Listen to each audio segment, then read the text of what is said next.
Top Bed Talk. Good afternoon. I'm Lee Fleisher. I'm professor and chair at Penn, and I'm going to talk today about how culture and patient safety really influence quality as well as the psychological safety of your faculty, staff, the anesthetists, anesthesiologists, nurse anesthetists. So if you think about safety, we all think about the infamous Swiss cheese model, the idea that for an error to occur, there really must be multiple holes in the Swiss cheese, and only if they line up do you actually have an error where the order entry system isn't working and the wrong things are sent down the tube up to the ward, or you don't read the patient's name carefully, or they're similar patients. The problem is, and the way we've thought about it for years, is that if a bad outcome occurs, we investigate it. And we ask the question, was this a preventable error? And there's recently a book called Still Not Safe, written by some sociologists out of Hopkins and out of Oxford. And they asked the question, if we look at it in this manner, is it that we're looking for an explanation? And as Nietzsche says, any explanation is better than none.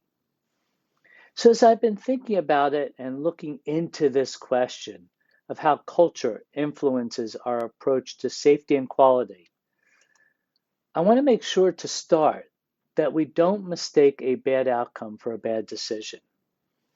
And if you think about it, and though on the bottom of this slide, I actually show what I believe is a retrospectoscope.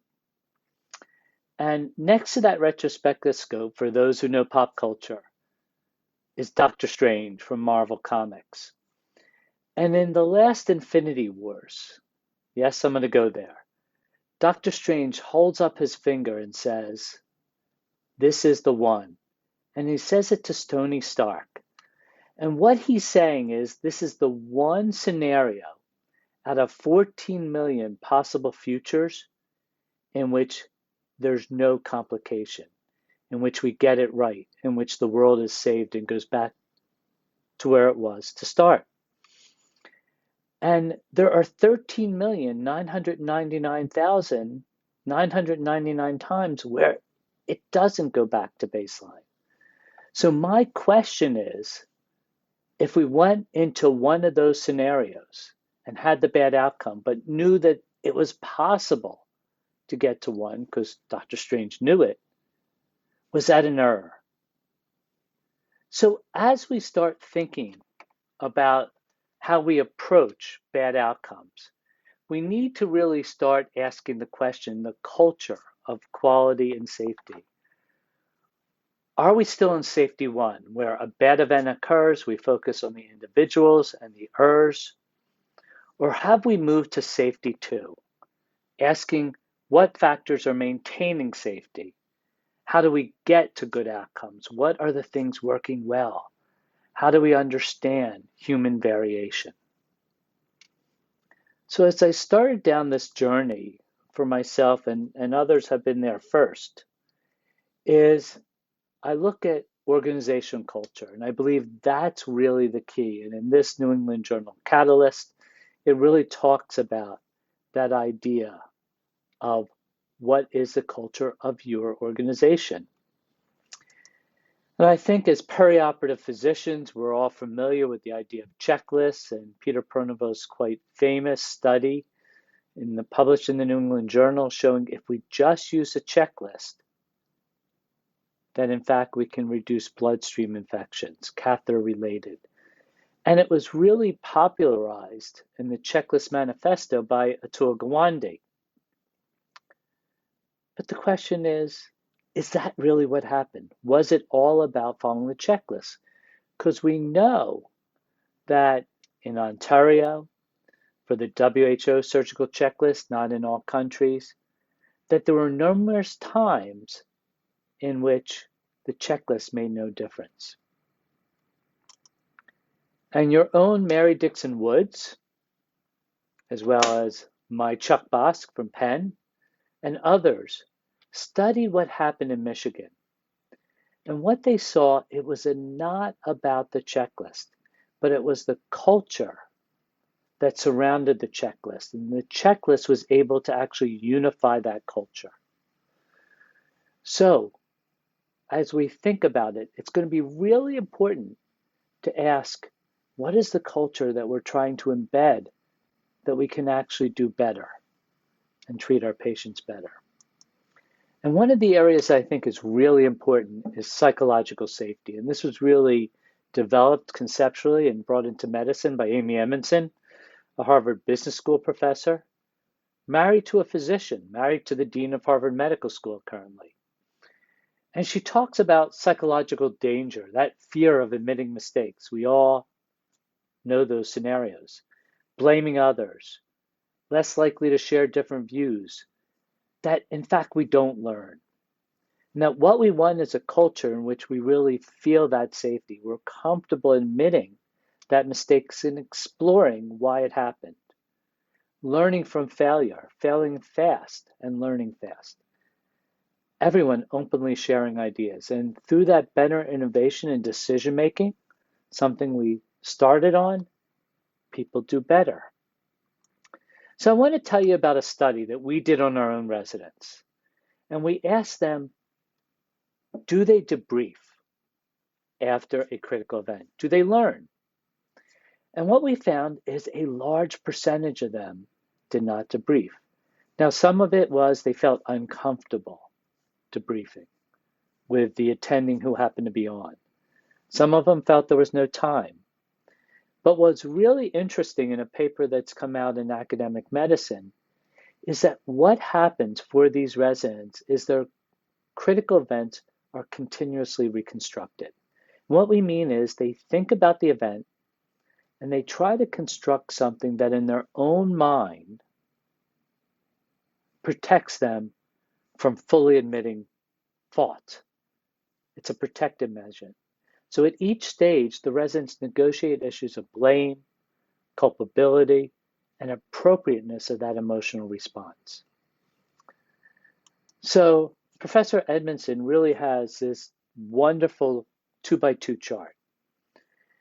And when you look at it, you can see that there's accountability. And in a just culture, accountability is really important. You want high accountability. And if someone is actually doing things that are wrong and they know they're wrong, they're being cavalier, they're ignoring the norms, a just culture would actually sanction them in some way. It's really when they have high accountability versus low and high safety versus low, that in that low safety, low accountability, you have apathy. Nothing much is happening. In that high accountability, but low safety, you have anxiety. If they feel too complacent, they feel too safe, and they're not held accountable, that's comfort. But instead of saying that high safety and high accountability is bad, you actually say that's the learning zone. That's the time that you begin to say, we can get better. So I urge you to think about that and use that as your learning zone, and it reframes the reasons of admitted mistakes. Now, in that idea of culture, and given that we're still in the midst of a COVID pandemic, what became interesting about psychological safety is a series of articles came out in the States, this one in the Washington Post, by an anesthesia resident, where he said, essentially, you're basically right next to the nuclear reactor by intubating a COVID patient. In this article, talking about Connecticut and New York, young doctors struggle to treat coronavirus patients. They're horrified and scared. They're doing things that they're not sure they're capable of. In fact, articles in The Economist talk about the high risk that healthcare workers assume. So shortly after we started to see our first coronavirus patients, COVID-19 patients in Philadelphia, a collaborator of mine from the Wharton School at Penn, Sigal Barsed, wrote this article in HBR, and she sent it to me, 10 o'clock at night, The Contagion We Can Control. And she talked about the effect of negative emotional contagion, that if people start being scared, everyone gets scared, that it expands, and that what we really need to do is control that. So we performed a survey, and we actually got 240 clinicians in my department, residents, nurse anesthetists, physicians, attending physicians, and we asked them about their state anxiety. How anxious were they? And we looked at predictors, and what we found, and this is a relational mapping of the key factors, is if you actually have baseline trait anxiety, if you're nervous at baseline, huge predictor that you'll be nervous in this particular high-risk state. If you happen to be a CRNA, that increased it. Importantly, if we as leaders actually demonstrate value of what they're doing, that helps control it. But what's also interesting is the culture of anxiety. The emotional contagion is really critical. Making sure we had enough PPE was critical, and talking about it and being transparent about what we had. And finally, psychological safety, back to that Amy Edmondson concept. And what I saw is as my leaders, who were important as direct supervisors, got anxious, in fact, and this is an article that will be coming out shortly in the New England Journal Catalyst, or may already be out, that I needed to send them to an executive coaching team who were helping us, and that coaching team were fantastic at decreasing the anxiety, at catching that potential negative emotional contagion. And if we control that emotional contagion, we actually control burnout, that emotional exhaustion, that the anxiety was not fed by burnout, but increased burnout.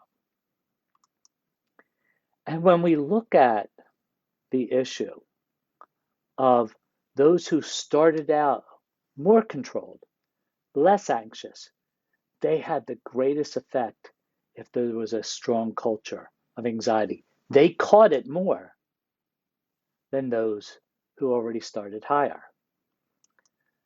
So I'd like to end with some of the things that we did, that we learned from. You know, the trait anxiety is a lot about promoting physical and mental health, exercising, therapy, meditation, connecting with friends and family.